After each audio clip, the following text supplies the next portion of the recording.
Buenas tardes, ¿qué tal? ¿Cómo estáis? Buenas, Laura, buenas, Raquel. Feliz Manuel, el flamante ex campeón del quiz, Antonio José, ¿qué tal? ¿Cómo habéis pasado la semana? Bueno, pues como siempre, os voy a contar mientras se conectan el resto de compañeros, os cuento un poquito lo que he hecho hoy en el zoo, ¿vale? Pues hoy teníamos un lobo, os conté la semana pasada con un problema, el animal dejó de comer, un lobo ibérico de 8 añitos, no muy mayor. Además, es un lobo troquelado por las cuidadoras, lo sacaron a biberón, con lo cual incluso las cuidadoras pueden meterse con él, tomarlo e incluso en ocasiones medicarlo. Es un lobo muy agresivo, sobre todo para conmigo, y lo tuvieron que sacar las cuidadoras tomado de pradera y me dejó hasta pincharle. O sea que para que un animal, un lobo ibérico, se deje pinchar tiene un problema serio. Tenía el abdomen inflamado, es muy común en cánidos silvestres la dilatación torsión, pero estos animales tienen una dieta muy controlada, estaban en ayunas ese día para una sedación, con lo cual al palparlo descartamos ese proceso, pero sí comenzó con una diarrea un poco hemorrágica. Así que os pregunto, a ver, ¿qué diagnósticos diferenciales podéis darme? ¿Qué creéis que podrían ser las causas de una diarrea hemorrágica? Acordaos que es un lobo adulto, ¿vale? Pensad que es un cánido, o sea, como si fuera un perro común, prácticamente los virus, las enfermedades son muy más resistentes en la fauna silvestre, pero sí que comparten muchas patologías con los cánidos domésticos. ¿Qué creéis que pudo ser? Causas de que puedan causar una diarrea hemorrágica en un cánido.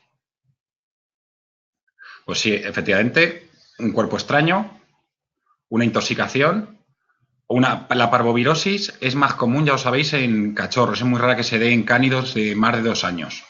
¿Vale? Hola, Miguel Ángel, no te preocupes, no hemos empezado todavía. Entonces, sí, parvovirus y sobre todo coronavirus están teniendo muchos rebrotes en fauna silvestre, están aislando en muchos procesos digestivos, tanto de animales domésticos como silvestres, y sí se unos diagnósticos diferenciales, pero la descartamos porque, ya te digo, la parvo no suele darse, y mucho menos en lobos, en animales mayores de 2 años. Salmonela, alguna infección, puede ser. Le hicimos cultivos, tomamos heces, se le sedó, se sacó sangre y hicimos una medicación, le dimos una antibioterapia de cobertura, protectores gástricos y no descartamos la intoxicación. Recordad que son animales que están de cara al público, incluso algún descerebrado puede lanzarle cualquier alimento, cualquier trozo de plástico. Se le hizo una ecografía, no vimos que hubiera cuerpo extraño, que también hubiera sido una de las peores causas, porque ya tienes que meterte en cirugía, saber dónde está el cuerpo, o sea, causa septicemia. Pero lo que pudimos encontrar o que puede causar son las yardias, ¿vale? La yardia es un parásito que puede causar diarreas hemorrágicas. Entonces, el lobo con medicación de sostén ha pasado bien, hasta una semana ya defeca normal, tiene apetito y me vuelve a querer matar, con lo cual eso es buena señal. Y presupongo que fue o una intoxicación o unas yardias, o que la intoxicación desencadena una disbiosis y que aparecieran las yardias. Así que eso es lo que digo, que a veces con el tratamiento, antes es más importante poner un tratamiento de sostén a veces que llegar al propio diagnóstico, ¿vale? Porque yo llegué al diagnóstico casi cuando el lobo estaba curado. Muy bien, eso es. ¿Vale? Bueno, pues si os parece, vamos a ir empezando la charla, ¿vale? ¿Tenéis alguna duda, alguna cosita que queréis saber antes de que empecemos a hablar de los grandes roedores?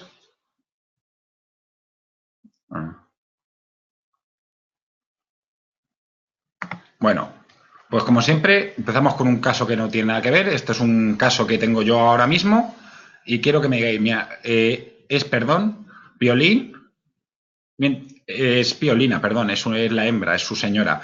Imaginaos una hembra de avestruz que empezamos a ver que está apática, come menos, se desplaza con dolor y tiene las articulaciones inflamadas. ¿Qué haríais? Comparte instalación con su marido, que es Piolín, ¿vale? Y están separadas de otros individuos del parque, ¿vale? Están separadas porque Piolín es un macho muy, muy mayor, es muy pequeño de tamaño y hay un macho dominante en la sabana, la instalación que nosotros tenemos, las avestruces, junto con otros antílopes, que le ataca siempre, lo machaca a patadas, entonces tenemos que tenerlo separado. Y como para enriquecer avestruz es una mejor forma de ser social, pues le hemos puesto una pareja. Entonces, esto nos encontramos. ¿Qué creéis? ¿Una avestruz? Vale, muy bien. Separar radiografía y analítica. Efectivamente, me parece buena idea, pero Raquel, te voy a comentar una cosa. Como tenían las articulaciones, no te estoy hablando de una, tenía unas articulaciones generales, Sí hicimos placas, pero normal cuando es un proceso general puedes sospechar o de un politraumatismo o de un proceso séptico que afecta a todo, ¿vale? Pero sí, efectivamente, Raquel, separamos lo primero, radiografía y analítica. La analítica nos dio que tenían neutrófilos y muy altos, anemia y la CK, que es un marcador, puede ser en ocasiones de dolor, muy alto también. ¿Qué más pruebas haríais? Siempre. Un segundo. Perdonad. Ahí. Análisis de sangre, efectivamente. Le hicimos un cultivo de heces, tanto parasitario, para buscar parásitos siempre es posible. Además, una vez internado la desparasitamos para prevenirnos en salud y la llevamos infecciosas. Entonces, uno de los principales procesos patológicos que puede afectar a aves, también a aves de producción, a avícolas, las que nosotros nos comemos, son las coliformes. Tienen seguramente una escleriquia que le está provocando una sepsis y por eso la inflamación de las articulaciones, ¿vale? Entonces tiene una diarrea muy fuerte, tiene un proceso infeccioso que le está afectando mucho, tiene una anemia y hay mucho riesgo. Ahora mismo con medicación, con antiinflamatorios y una cobertura antibiótica va mejorcita y ya está comiendo, ¿vale? Pero ahí, para que veáis más o menos la forma de trabajar. Siempre aislamiento y cuando ya os digo, si es una articulación, sí que podemos sospechar de un golpe, de una fractura, una lesión, pero cuando es general, que son varias articulaciones, debéis pensar que es algo más sistémico, algo más general, una artrosis generalizada o una infección. ¿Vale, Raquel? Venga, bueno, pues siempre. ¿Por qué esta charla? Muy importante. Aparte de que en el temario de zoos hay un apartado específico de roedores, no solo porque empiezan a ser muy frecuentes como mascotas en casa, sino también porque son una plaga en muchos sitios.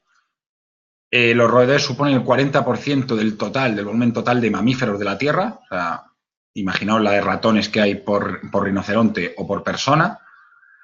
Tienen una gran capacidad adaptativa, son muy prolíficos, pueden adaptar su dieta bastante, desde grano, herbívoro, incluso omnívoros. En ocasiones, ya habéis visto, las ratas pueden alimentarse prácticamente casi todo. Y son un problema. Entonces, ¿qué problema? Os quiero plantear una duda. Ya sabéis, os lo he dicho otras veces, las ratas nos dan mucho asco.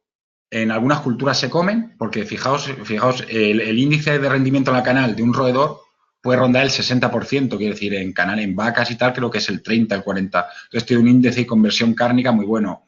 Socialmente aquí en España lo vemos una burrada, pero por ejemplo nosotros comemos aquí en Murcia, es muy típico comer arroz con conejo. Si vas al Reino Unido y dices que te comes a los pequeños rabbit, te miran como si estuvieras loco, ¿vale? Entonces, mi pregunta es, ¿en qué creéis que diferencia controlar una plaga de ratas a una plaga de gatos? Supongamos, estamos hablando de fauna urbana, fauna que en ocasiones se descontrola. ¿Qué diferencias éticas veis vosotros entre controlar una plaga de ratas, que ya sabéis que se pone en veneno y no da igual, pero imaginaos el concepto, imaginad poner venenos en gatos, en una zona que haya una sobrepoblación de gatos? Si os enteráis de esa noticia, ¿qué pensaríais?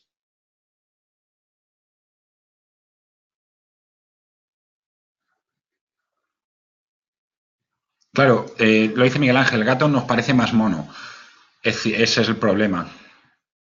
Eso, caímos a veces, muchas veces en el especismo, pero realmente es lo que digo, no tenemos que ser utópicos. Oye, da mucha pena, pero al final tenemos que ser realistas. Tenemos que intentar que todas las especies pervivan en equilibrio. Es muy complicado, porque sobre todo porque estamos nosotros, pero al final, si acabamos con la población de gorriones y murciélagos, pues hay plagas de mosquitos, si hay plagas de mosquitos, hay más brotes de leishmania en cánidos domésticos, al final todo está relacionado, ¿vale? Entonces esto es un debate complicado y muy difícil de defender en algunos foros. Bueno, lo primero, quiero que me sepáis diferenciar un lagomorfo, estamos hablando de conejos y liebres, por ejemplo, y las picas, de un roedor. ¿Vale? Son muy parecidos, mucha gente piensa que los conejos son roedores, pero debéis saber que no es cierto. Y la gran diferencia estriba en sus incisivos. Los lagomorfos, como conejos, liebres o picas, tienen dos pares de incisivos con ambas caras esmaltadas, mientras que los roedores tienen un único par con solo el borde labial esmaltado. ¿Veis? Uno, dos y el tercero. Y ahí estaría. Hola, Delia, no te preocupes.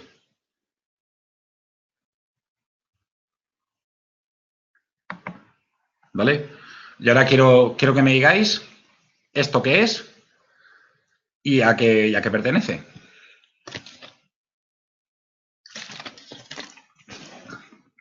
Efectivamente, es una ardilla común o ardilla roja y es un roedor, ¿vale? Esta es la conocida como Sciurus vulgaris, es la ardilla que, por ejemplo, yo soy de Albacete, en el parque que hay en el centro de Albacete, que se llama de Abelardo Sánchez, es la que tenemos, la podéis ver en muchas zonas urbanas, son animales muy inteligentes, son roedores, tienen la capacidad de bucear, y es curioso porque siempre os digo que es muy rara la obesidad en fauna silvestre, pues en ardillas sí se da previo a procesos invernales, porque las ardillas no hibernan, ¿vale? Puedes ver a ardillas con un sobrepeso tremendo para prepararse para los duros inviernos, sobre todo en zonas más del norte. Las ardillas ya sabéis que esconden su alimento tanto en el suelo como en los huecos de los árboles para luego volver a cogerlo, sobre todo frutos secos. Una cosa muy curiosa es que la ardilla roja está desplazando a otros tipos de ardillas porque se cree, o los estudios me están intentando demostrar, que tiene una mayor memoria. Entonces, como tiene mayor memoria, es capaz de esconder más alimento en más sitios y recordarlo. Porque muchas veces pasa, los roedores esconden alimento y a veces se olvida dónde lo han puesto. Y sobre todo es un animal que se está tendiendo últimamente mucho a domesticar, a tener en casas. Ya sabéis que yo siempre os digo que lo que tenemos que dar prioridad es ver qué tipo de animales se pueden tener en casa y una pregunta importante es si debemos tenerlos. Quizás yo pueda tener en mi casa, porque tengo una piscina muy grande, un cocodrilo del Nilo, pero es adecuado que yo como particular tenga un cocodrilo del Nilo en mi casa. ¿Para qué sirve? ¿Es bueno para el animal? ¿Es bueno para mí? ¿Es bueno para la sociedad? ¿O no es bueno para nadie? Siempre hay que valorarlo y hay que ver el caso. Hay ardillas que son rescatadas de centro de recuperación con problemas, con amputaciones y sí que se puede tratar de darles un entrenamiento para socializarlas.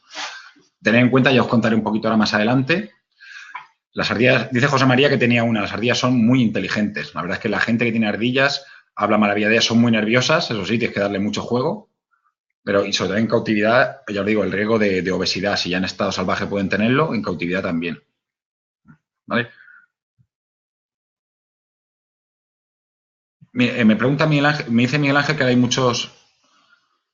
Que si me pregunta Miguel Ángel, me parece una duda curiosa. ¿Cómo se ha puesto de moda tener ratas calvas y muchos tipos de roedores tipo cobaya tal y no se ha puesto las ardillas? Al final también porque las ardillas son mucho, como son arborícolas, son muy de saltar y los roedores realmente estamos acostumbrados a verlo en pequeñas jaulas, en pequeños cubículos, incluso a sacarles una ruedecita y dejarlos, que realmente no es forma de tener un roedor. Muchos acaban con estereotipias, si os fijáis, dan las mismas pautas siempre en su jaula porque no le damos los suficientes estímulos, pero una ardilla en una jaula pequeña al final se le queda, se nota que le falta mucho espacio. No son solitarias, Adelia, si las puedes ver, viven en pequeñas comunidades.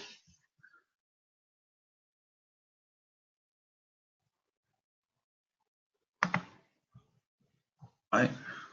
Ahora vamos a empezar un poquito más con los grandes roedores. Os he desarrollado los que más me gustan a mí, los más comunes en zoo, que son el puercoespín africano, el castor y la capibara, y vamos a hablar un poquito más de otros como puede ser la paracana, que es este roedor que puede llegar hasta 18 kilos, creo que es después de los castores de la capibara el segundo más grande de Sudamérica. Son grandes trepadores, son herbívoros, y como veis tiene una estructura morfológica similar al puercoespín sin pina, un robusto cuello, ¿vale? Unas potentes vibrisas y un gran sentido tanto del oído como del olfato. Los roedores también es muy curioso en Sudamérica. En parte han ocupado, más grandes roedores en Sudamérica que, por ejemplo, en África, porque han ocupado el nicho que en África podemos decir que ocupan los grandes herbívoros. En Sudamérica no podemos, sí hay, pero no tanto como en África, una variedad de antílopes, rinocerontes, eso no hay en Sudamérica. Entonces, los roedores han ocupado ese nicho ecológico. Sí, me lo comenta el Ángel, es muy parecido al castor. Estructura, el paracán además son grandes trepadores y tiene una potente musculatura tanto pectoral como en los tercios posteriores y unas grandes garras. Bueno, aquí os quiero hablar y vamos a notar la diferencia entre los dos tipos de puercoespín. Tenemos los puercoespines del viejo mundo, en el cual vamos a ver tres, que serían los istris, el índico, el cristata y el africano australis, que viven tanto en la cuenca mediterránea, África y el Índico en el continente asiático. De los puercoespines del Nuevo Mundo, que pertenece al género, esto lo voy a mirar porque no he sido capaz de memorizarlo, Eretizontidae, ¿vale? Estos son los puercoespines del Nuevo Mundo, que van desde el norte, desde Canadá hasta Sudamérica, diferentes tipos, puercoespín africano, el canadiense, y estos son el puercoespín africano. Yo tengo en Terranatura Murcia, podéis ver puercoespines africanos. Tenemos dos nenas, ya os contaré un poquito de ellas. Quiero que me digáis que, a priori, ¿qué gran diferencia observáis en ellos?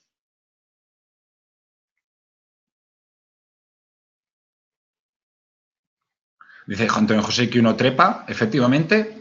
Ha sido coincidencia de la foto, pero sí, lo iba a decir, efectivamente. El puercoespín del viejo mundo es algo más arborícola y tiene más tendencia a trepar que el puercoespín africano, que suele ir más en zonas llanas, aunque también tienen garras suficientemente poderosas para trepar. De hecho, nosotros hemos tenido un par de escapes. La disposición de las púas. El puercoespín del Nuevo Mundo tiene las púas alternadas con las cerdas y el pelo por todo el cuerpo, mientras que el puercoespín africano es un histricomorfo, ¿vale? Y tiene las grandes púas distribuidas por casi todo el cuerpo.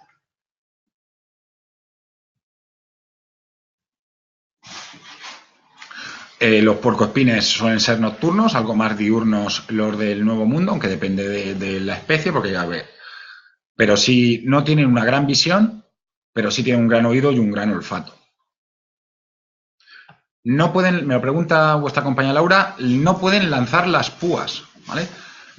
Eso es una leyenda urbana. Los puercoespines sí que tienen una fijación muy laxa de las púas a su cuerpo. Entonces, en cuanto se clavan, un depredador ataca una superficie, se quedan clavadas las púas para salir huyendo. Son animales más de huir que de atacar.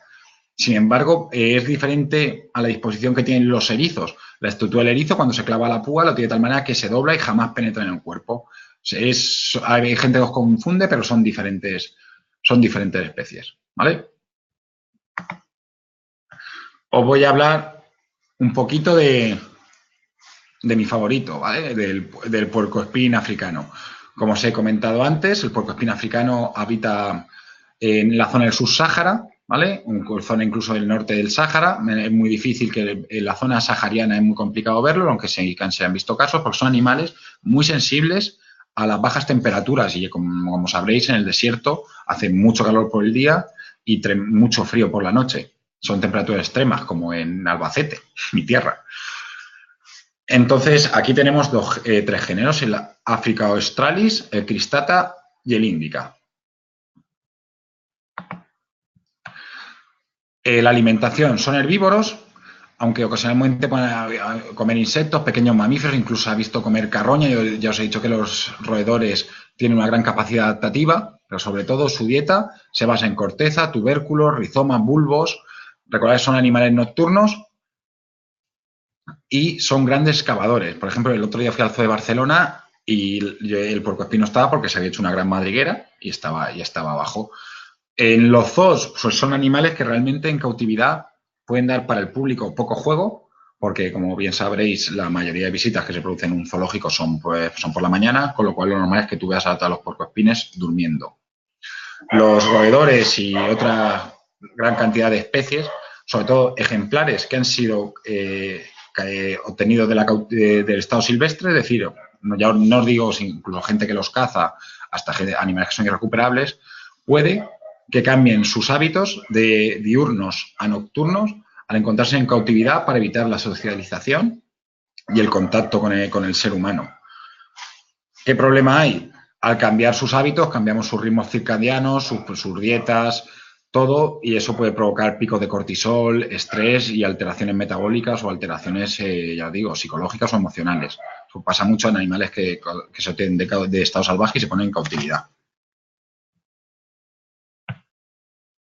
¿Vale? Son animales típicos de bosques y estepas. Aquí, perdón, es que no veía aquí veis el mapa. Incluso en Sicilia, en la zona sur, se encuentran.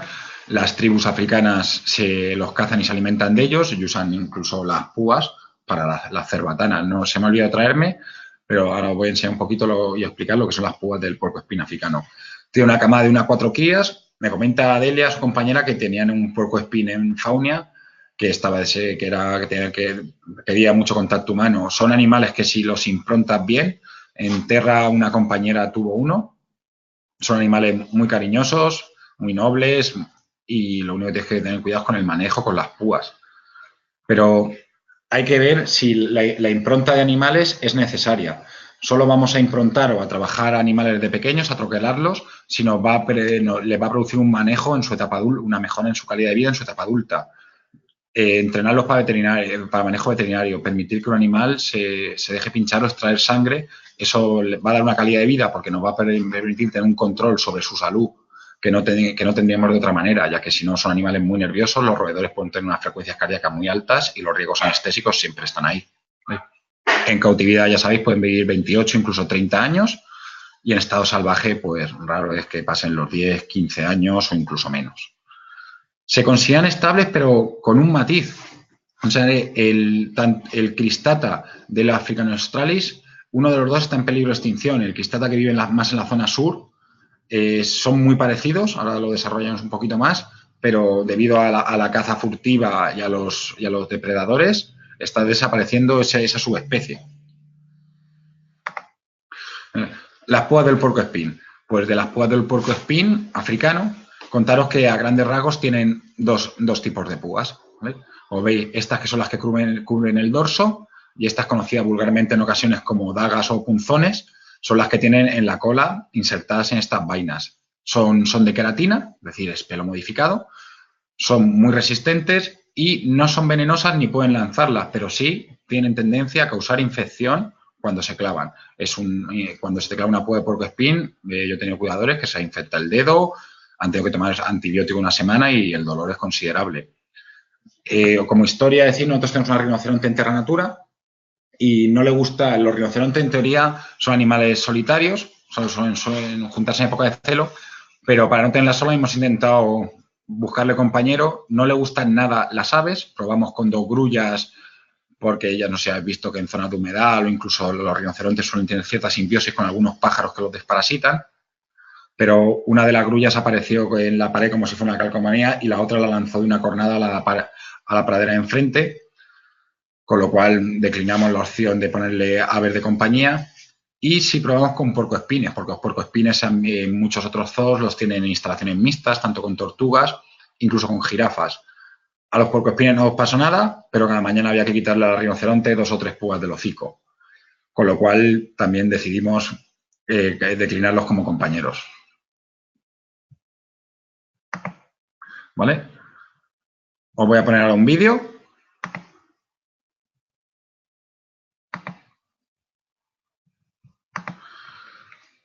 Como la otra vez, os voy a poner, quiero que veáis cómo se defiende un puercoespín, la forma de defenderse de un puercoespín africano.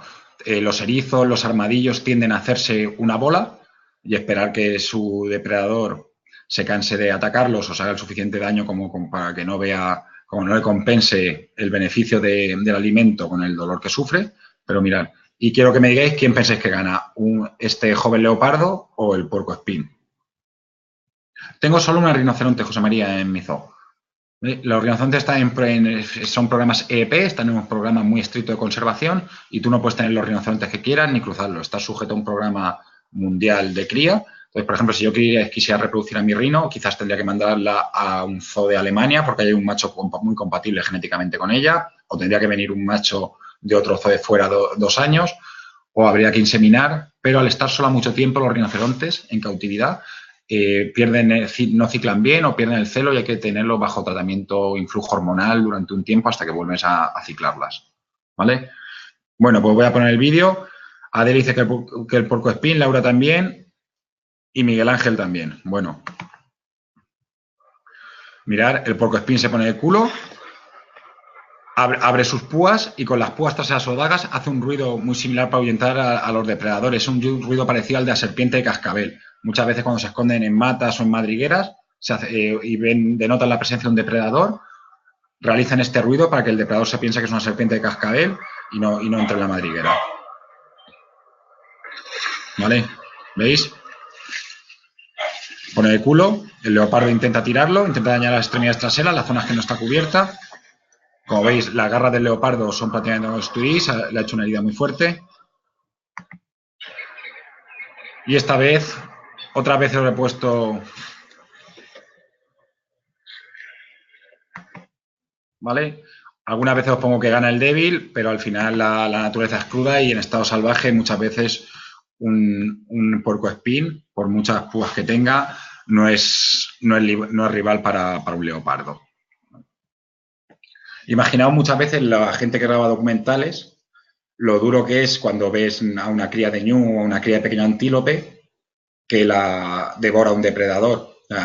Supongo que la gente que está grabando en África pues le dan ganas de lanzarle piedra al depredador para que deje a la pequeña cría. Pero con este proceso lo que hacemos es seleccionar la especie. Las crías más débiles, las que tienen las madres menos protectoras, son al final las más vulnerables y las que tienen unas tasas de mortalidad más altas. Con lo cual, las crías que salen hacia adelante son las más fuertes genéticamente. Es mejor para la especie. Es lo que os digo siempre, no se puede soltar cualquier animal en estado salvaje porque una línea genética defectuosa puedes acabar con una especie. A ver. Miguel Ángel pregunta que si las púas pueden provocar infección. Sí. Los ericios los puercoespines al revolcarse por el suelo, incluso con sus propias heces, impregnan sus púas y cuando se clavan son susceptibles de causar infección en muchísimos casos. Hay veces que la púa se empieza a introducir más en la piel y puede causar hasta accesos, como son en la zona del hocico, que impiden al animal comer, alimentarse, incluso pueden causar la muerte. ¿A qué te refieres, Alma? ¿Por qué se hace eso con los rinocerontes? Bueno, y ahora os quiero hacer una pregunta. Quiero que veáis este ejemplar. Esto es un puercoespín africano albino. No, no es lo de no juntarlos, Alma. Es que para juntarlos tiene que ser por orden del programa europeo, que no puedo hacerlo yo a voluntad porque quiero o hablar con mi vecino del zoo de Elche, de Río Safari, que se llama el zoo de Elche, y traerme un rinoceronte. Tiene que ser orden nacional y están todos y tienen que controlar mucho la cría. Vendrían expertos europeos, en este caso creo que de Holanda, para supervisar el proceso. Y ahora os quiero enseñar este ejemplar. Y quiero que mi pregunta es si creéis que existe en estado salvaje.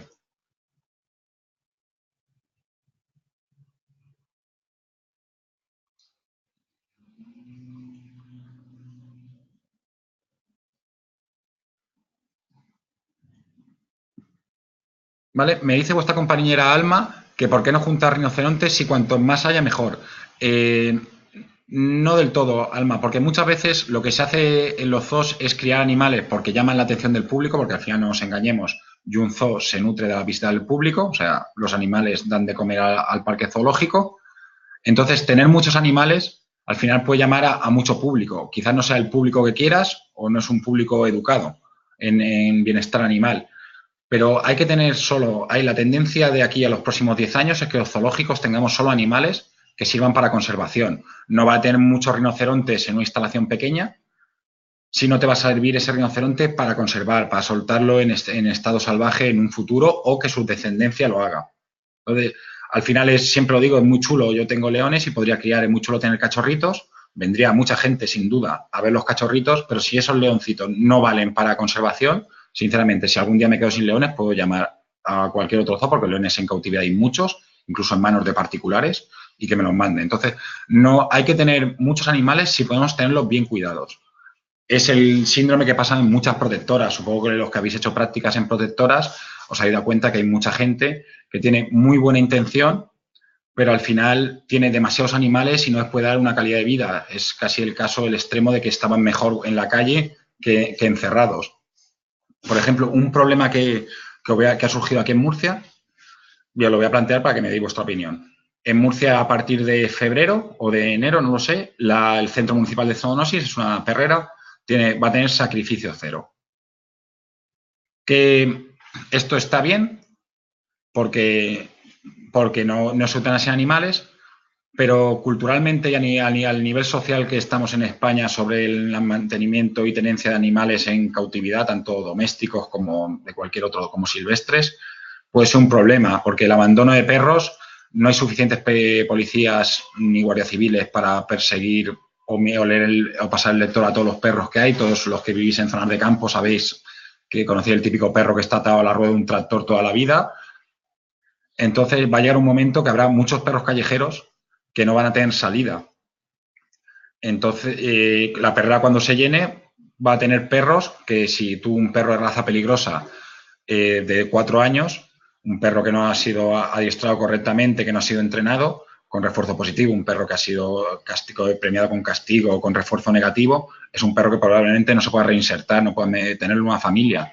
No tenerlo en una perrera de 4 metros cuadrados, 14 años o lo que viva el perro, también puede ser visto como una crueldad. Entonces hay que ajustarnos a la realidad que tenemos. Por ejemplo, no sé si alguno habéis visto alguna clase de Pedro Ferrer, de Centauro Quirón. Pues con Pedro Ferrer vamos a realizar un proyecto. La verdad es que si habéis ido a alguna clase es una mente preclara. Y tenemos un proyecto de inclusión con niños de exclusión social o lugares de acogida para que vayan a adiestrar a centros de zoonosis protectoras perros que luego a los que luego se pueda buscar un hogar. Entonces, al final cierras el círculo, haces un feedback positivo para todos, tanto el contacto animal, que todos sabemos que es muy positivo para personas que muchas veces no tienen estímulos o tienen una vida más complicada que la que tenemos los demás, les enseñas algo, les enseñas a adiestrar, que en el día de mañana puede ser un oficio o un hobby, y ellos solos le buscan y salvan la vida de un animal. Entonces creo que es un proyecto muy bonito, ya lo desarrollará él, incluso queremos contar con alumnos de Máster D y expandirlo. Ha tenido mucho éxito, se ha hecho en Barcelona, un proyecto parecido, y la verdad es que los niveles de éxito terapéutico, no solo en perros, sino en personas, han sido muy altos. Bueno, volviendo al tema del puercoespín, sí es un puercoespín albino, sí se ha estado salvaje, pero sus índices de supervivencia son muy bajos. Tienen peor visión que un puercoespín normal y son muy sensibles al sol, con lo cual son presa de predadores, de dermatitis, de infecciones. Se fomenta mucho la cría en zoos porque es un animal muy llamativo. Pero ya os digo, como siempre, que los zoos, el futuro es evolucionar a animales que sean para conservación, no que sean llamativos o que te traigan público. A nivel de manejo veterinario, por ejemplo, en esta imagen, ¿de dónde extraeréis sangre en un puercoespín africano? De la yugular, muy bien, es una opción. De la cefálica en las manos delanteras, perfecto. Y algo más complicado, de la safena y femoral, ¿vale? A nivel de aplicar medicación intramuscular, ¿qué zonas del puercoespín seleccionaríais?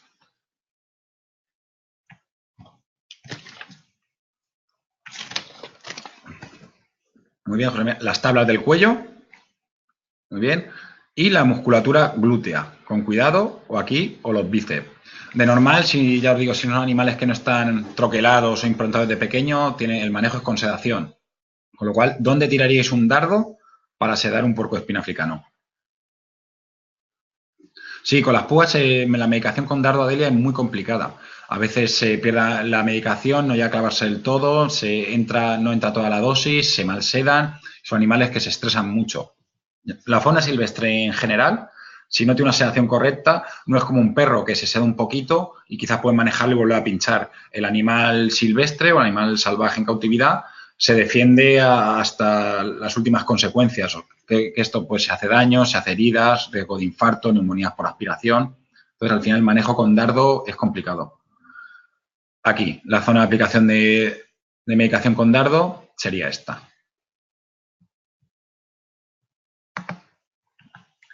¿Vale? Aquí os he puesto, ¿sabéis cuál es la diferencia entre un Istris cristata y un Africano australis?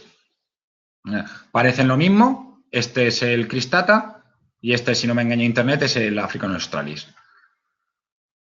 A nivel genético con PCR sí se puede saber qué especie es cada uno, su especie, pero de lejos es prácticamente indiferenciable. El cristata es el que está en más en peligro de extinción debido a las zonas en las que habita, ya digo, son zonas de conflicto y son cazados por las tribus de la zona.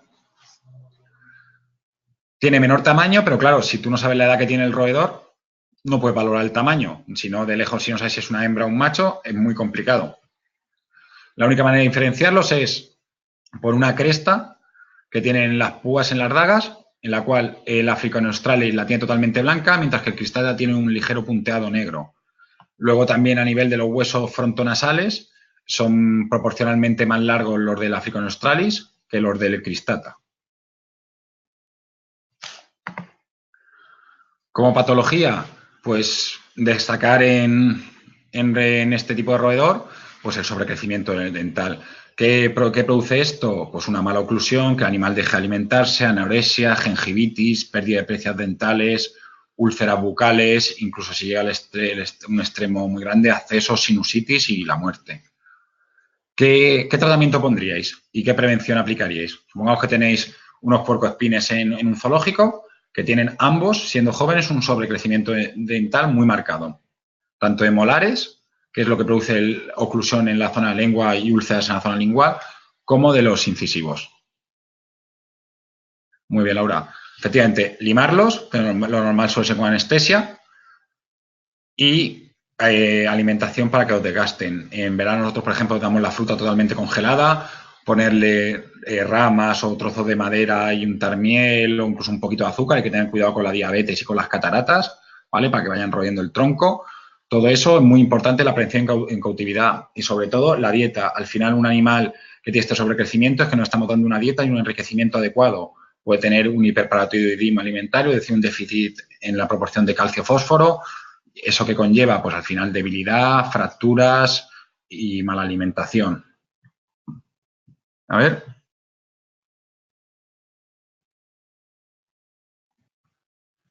Me dice Laura, ¿cómo debes saber el tamaño que debes dejar al limárselos? Siempre hay que ir limando de menos a más, no vale cortar un trozo grande y tienes que dejarlo justo para que los dientes contacten y el animal pueda cerrar la boca. Muchas veces la oclusión en roedores no es perfecta, es como nosotros, no caen diente con diente, ¿vale? Sino que a veces incluso tiene un pronactismo de la mandíbula o del maxilar. Entonces lo suyo es que los dientes puedan contactar de tal manera que él pueda roer como lo haría en estado salvaje, ¿vale, Laura? Vas cortando poquito a poco, vas midiendo y llega el punto que los dientes se juntan y ves que puede roer, puede cerrar la boca y abrirla perfectamente, tienes que realizar el movimiento de apertura y de oclusión de la cavidad bucal y ya ir valorando. Al final te lo da mucho la experiencia, ¿vale? También hay que valorar dónde está la raíz, si el diente ha crecido mucho, si tiene una fractura, eso es ir haciendo muchos y ir viendo muchos. Quiero decir, no es que es mejor limar más que menos. Lo que quiere decir Adele es que tienes que ir poquito a poco. No vale que cortes, por ejemplo, por aquí por la raíz. No, tú tienes que empezar, cortas un poquito, pruebas a ver cómo oclusa. Cortas un poquito más hasta que llegas al punto idóneo, ¿vale? Ten en cuenta que si limas menos que más, te va a costar probablemente en un futuro próximo o a corto o medio plazo tener que volver a sedarlo con los riesgos que conlleva.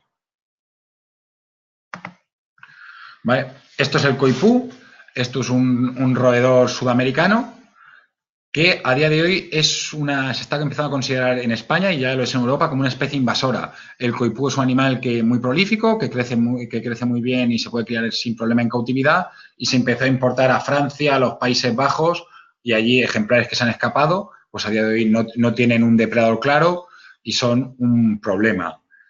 Aquí en España, en la zona del norte, en el País Vasco, no se sabe si por simplemente igual, por compra o tráfico o por migraciones. Se han visto algunas manadas en Navarra, en la zona de Irún y creo cercanos incluso a Pamplona. Entonces, ¿qué haríais ante este problema? ¿Cómo controlamos una plaga de grandes roedores? En estado salvaje pueden ser desde pequeños grupos familiares que cuentan con padre, madre y las crías o los subadultos, hasta incluso que he leído en artículos que manadas de 60 a 70, Miguel Ángel. Pues tenemos un problema, porque claro, esto nos pasa lo mismo que con los gatos. Esto es un roedor, pero no es una rata, es un animal muy bonito que llama mucho la atención, entonces su control no es cazarlos y esterilizarlos, no se sabe realmente el censo que hay ni dónde están todos y tampoco hay santuarios realmente especializados en la cría de este tipo de animal.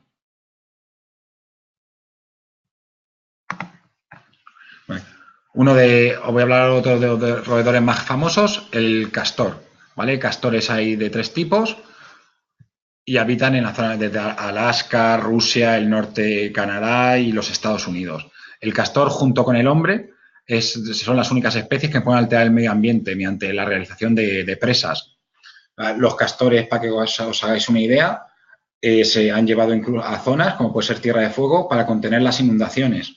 ¿Qué problema han tenido en Tierra de Fuego en África? Que al no tener, en el sur de América, que al no tener un depredador, ha empezado a criar, han hecho diques, los diques anegan zonas, hacen humedales, con lo cual contienen las inundaciones, pero alteras totalmente el ecosistema. Entonces, han creado zonas de pantano, han anegado zonas de cría, o sea, de siembra. Entonces, ahora no compensa porque la única opción que dio el gobierno argentino fue dar subvenciones a la caza de este tipo de animal, pero a los cazadores no les compensaba y desplazarse hasta Tierra de Fuego por el suplemento económico que le daba el gobierno argentino. Con lo cual, a día de hoy han alterado totalmente el ecosistema de Tierra de Fuego, que si podéis ver imágenes por gusto es una zona que vale la pena visitar, y crecen sin control. Después de la capibara, el castor es el segundo roedor más grande del mundo, vida semiacuática, ya os digo, el Californicus, el Fiber y el Canadiensis.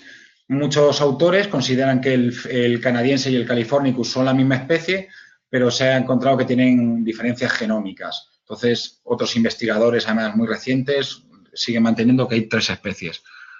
Es muy llamativo el castor, son animales con una cola aplanada y las patas palmeadas. Que la cola, ¿para qué usan? Para desplazarse en el agua y para realizar sus presas, para comprimir las maderas, y lo que ellos usan, la mezcla de pegamentos naturales que usan ellos para compactar esas maderas.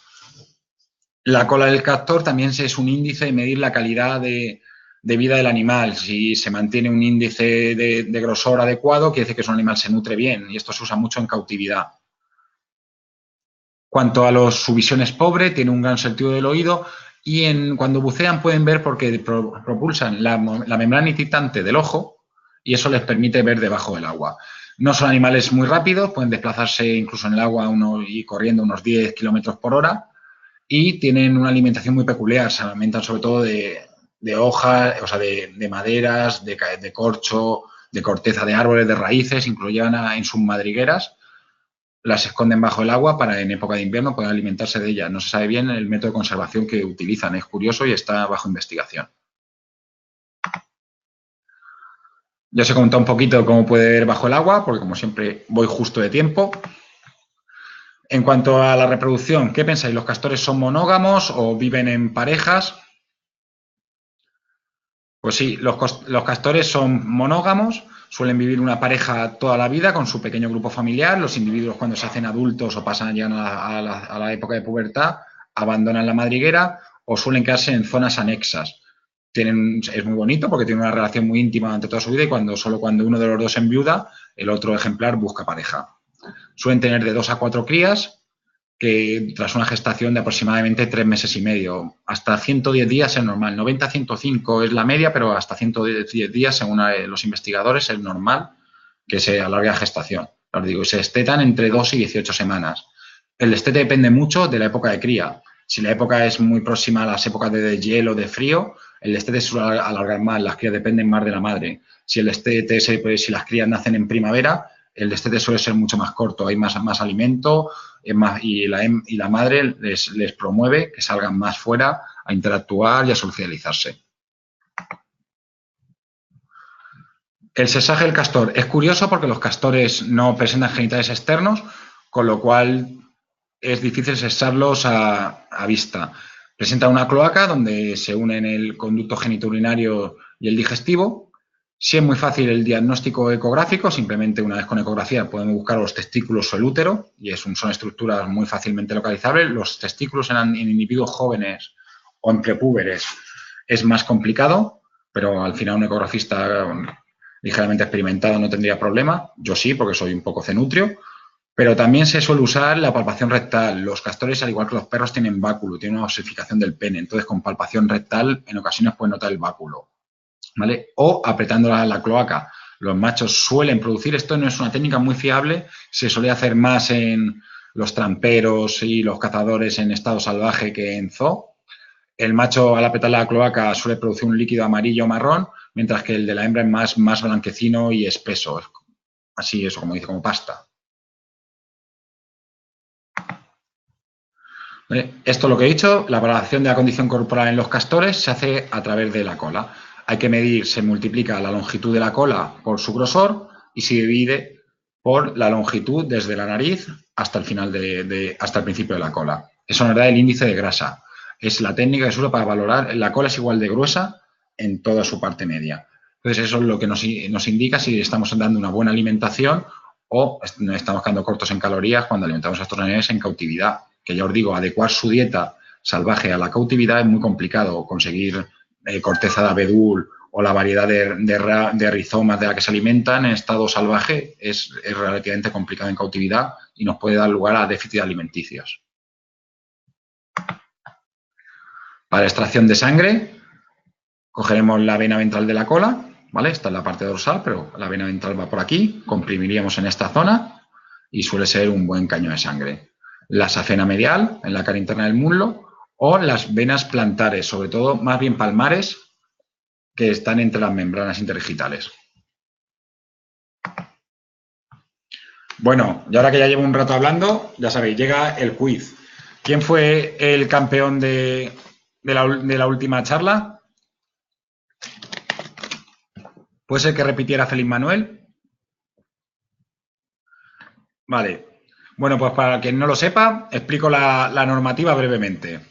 Va a salir una pregunta, van a salir las respuestas y cuando yo cuente 3, el primero que dé la respuesta correcta es el campeón del quiz de noviembre.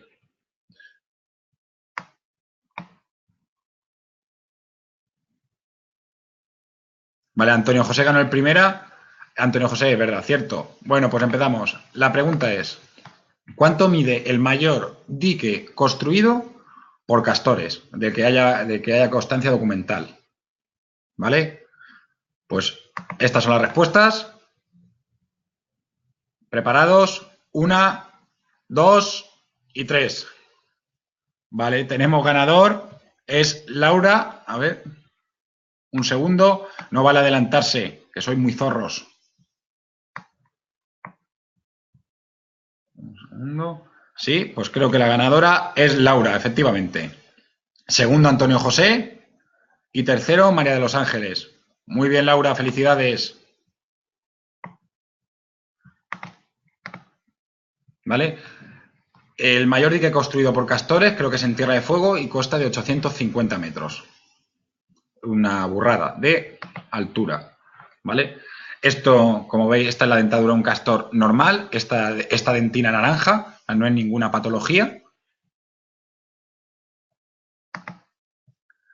Y a nivel de principales patologías que nos podemos encontrar en cautividad, ya os digo, como os he comentado antes, al igual que en otros roedores, las alteraciones bucodentales, el síndrome de mala oclusión o el sobrecrecimiento de las piezas dentales, tanto incisivos como molares, las heridas por pelea, sobre todo entre machos en cautividad, infecciones bacterianas, ya sea la leptospira, que ya os he contado siempre que está teniendo un rebrote en fauna salvaje y en perros de caza, la leptospirosis ataca al riñón y es una enfermedad de la que nosotros vacunamos a nuestros perros domésticos. Os digo que los últimos estudios dicen que jabalís y en cérvidos ibéricos hay un rebrote de leptospira. Puede ser una zoonosis, algunas cepas. Yersina, que es la Yersina pestis, causante de la peste, ¿vale? Transmitida por pulgas, y Campylobacter, que es causante de diarreas e incluso muy de grave riesgo para rumiantes silvestres y domésticos. En cuanto a infecciones parasitarias, os hablo antes de las giardias, los toxoplasmas y los equinococcos. Como enfermedad metabólica, una muy común en zoos, el hiperparatiroidismo, un déficit en aporte de calcio o de fósforo o una alteración en su asimilación, ya sea por causas sistémicas o por falta de luz, por ejemplo, puede provocarnos un hiperparatiroidismo. Y en cautividad hay muchos estudios en individuos que superan los 15 años que tienen carcinoma de tiroides y fibroma de la vesícula biliar. ¿Vale? Esto es la mara, esto es otro de los grandes roedores, es endémico de Argentina, corre a llanuras de la Pampa y se le conoce también como liebre patagónica. De las maras es muy curioso citaros que ponen todas las crías en la misma madriguera y crían varias madres a las mismas crías. Pueden producirse adopciones Y aunque suelen vivir en pareja o en pequeños grupos familiares, como otros tipos de roedores, sí se han visto grupos de 70 en migraciones a zonas de pasto o a zonas de agua. Son herbívoros, pero pueden adaptar su dieta y se han visto incluso comer carroña e insectos. ¿Vale? El mayor roedor de Sudamérica y del mundo, la capibara o carpincho. ¿Vale? La capibara es un claro ejemplo de aprovechamiento del nicho ecológico. Lo que en África lo ocupan los grandes herbívoros, en muchas llanuras o pantanales de Sudamérica lo ocupan las capibaras o carpinchos. ¿Vale? Viven en grandes manadas, son herbívoros y tienen una gestación de 110 a 150 días. De normal pueden tener de 2 a 9 crías, pero lo más común, sobre todo en estados salvajes, es que si tienen 9 crías, 2 o 3 no lleguen a edad a subadulta, prepuber, y que apenas 2, ya os digo, un 30% lleguen a adultos. ¿Vale? Esto es otro roedor típico de Sudamérica, la paca, como igual que se llama igual que mi madre. Entonces, la paca es muy curioso porque es hospedador intermediario del Echinococcus, o sea, de la yaditosis.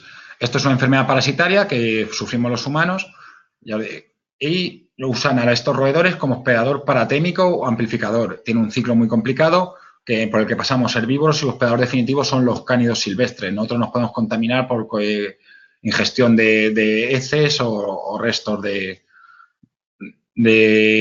orina. Más común son sustancias que han pasado por el ano de cánidos silvestres o cánidos domésticos.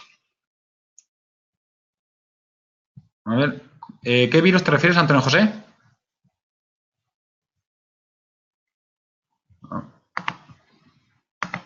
¿Vale? La paca no es un virus, es una tenia, el Echinococcus, y causa la yaditosis, ¿vale? Es una enfermedad que lo que nos produce en personas es la aparición de quistes por todo el cuerpo. Al final esos quistes producen más Echinococcus que van dañando tanto a pulmón, riñón, hígado y estómago, y es una enfermedad muy peligrosa. Es una zoonosis de las zonas templadas, la más peligrosa quizás de las zonas templadas, y el riesgo en el manejo de un quiste yadítico es que al tocarlo, con el mero contacto del líquido con la piel, te puede provocar a ti la enfermedad. ¿Verdad? ¿Vale? Quiero que me digáis este caso clínico. Sois los encargados de una zona de grandes roedores en un zoológico y tenéis un puercoespín africano, ¿vale?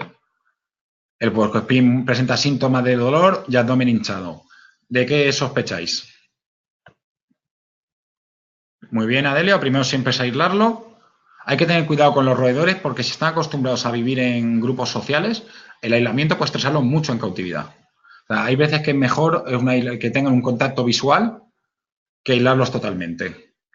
Una infección, efectivamente. Hicimos una ecografía y lo que tenía este ejemplar era un cuerpo extraño, ¿vale? Había ingerido madera y no la estaba digiriendo bien y eso estaba provocando dolor.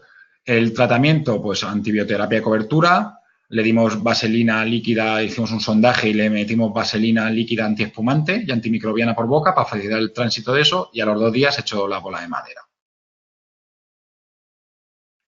Muy bien, siempre para diagnóstico por imagen o ecográfico o si sospechas muy claro de cuerpo extraño, quizás radiografía, ¿vale? También depende del tamaño del animal. En caso de un puercoespín, un ecografista ducho en el arte puede ecografiarte todo el abdomen de un puercoespín en el tiempo que dura una sedación.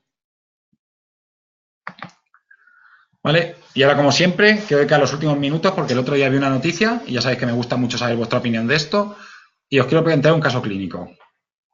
¿El cuerpo extraño puede operarse o quitarse? Sí. Ten en cuenta, cuando tiene un cuerpo extraño en el estómago, siempre pueden hacer, incluso llegar al extremo, hacer laparotomías exploratorias. Tú ves un cuerpo que radiológicamente no sabes lo que es muy radiopaco, puede ser cualquier cosa, puede ser un tumor. Hay en ocasiones que se puede hacer una laparotomía exploratoria. Abres, ves lo que hay, ves si puede quitar, si hay que dejarlo, tomas una biopsia y vuelves a cerrar, ¿vale? De normal, si es algo que he ingerido, sí puede extraerse. Hay que tener mucho cuidado porque hay un riesgo de sepsis y de peritonitis, pero si no consigues defecarlo o le está causando una laceración a nivel intestinal, a nivel gástrico, sí que valoramos la opción de la cirugía. Bueno, pues esto es el caso clínico que os quiero plantear. Vi el otro día una noticia Solo vi el titular. Es que denunciaron a un veterinario porque una persona en la calle había encontrado un perro y lo llevó para que lo atendiera y el veterinario se negó a atenderlo. ¿Vale? ¿Qué haríais vosotros si fuerais los dueños de una peluquería canina, de un consultorio o de una clínica o estuvierais trabajando en una clínica y os llegara un caso así? Vamos a presuponer que la clínica es vuestra, porque siempre cuando es de otros jefes, pues tienes que hacer lo que te digan tus jefes, evidentemente. Raquel dice llegar a un acuerdo. Vale, supongamos que el que te dice, oye, yo he encontrado el perro, tú eres auxiliar, tú eres cuidador, tú eres veterinario, tú es tu obligación atenderlo. José María dice, yo lo miraría. Antonio José lleva razón a una cosa. Muchas veces, y esto pasa, que al final pagan justos por pecadores, pero mucha gente te lleva el perro como diciendo que es un perro callejero, pero te notas en la clínica que sabe quién es su dueño. Te lo lleva para ver si puede ahorrárselo. Pero también hay gente que lo hace de corazón. Efectivamente, primero es comprobar si lleva chip o dueño y siempre, al final, que no os cueste hacer una exploración previa. No, oye, vamos a ver lo que tienes, un perro callejero, y ya valora, oye, pues mira, tiene esto con una exploración inicial, tiene radiografía, habría que hacer una radiografía o no, habría que hacer una analítica o tal. Entonces, al final es muy complicado porque a los que trabajamos con animales se nos presupone que nos guste y que debemos hacernos cargo. No sé si habéis estado alguna vez en una clínica, os ha llegado el típico caso de, oye, que me he encontrado 8 gatitos en una caja. Ya, pero yo no me puedo hacer cargo. Ya, pero es que tú tienes una clínica, tú debes hacerte cargo. Entonces, al final, no os engañe el debate, que no os pongan un compromiso moral. Al final, no sois peores profesionales por no atender a animales o mejores profesionales. Sí que intentar ayudar a todo el que se pueda, pero a veces hay que ponerse un límite. Porque cuando te das cuenta que cobras 600 euros, dices, ¿por qué lo tengo que pagar yo y no lo puede pagar él? O porque ya lo ideal sería que todo esto se hiciera cargo el Estado, la comunidad o el ayuntamiento que le tocara. Pero siendo realistas, no hay medios suficientes o muchas veces condenamos a perros que los mandan a la perrera a la eutanasia. Son perros que los ves directamente, no es un animal bonito, no es un animal simpático y es muy difícil que salga de un centro de zoonosis. Alma dice que ella prefiere no ser profesional, que quiere ayudar al animal. Está bien, Alma, y siendo joven debes pensar así, pero también quiero que te pongas en el otro lado.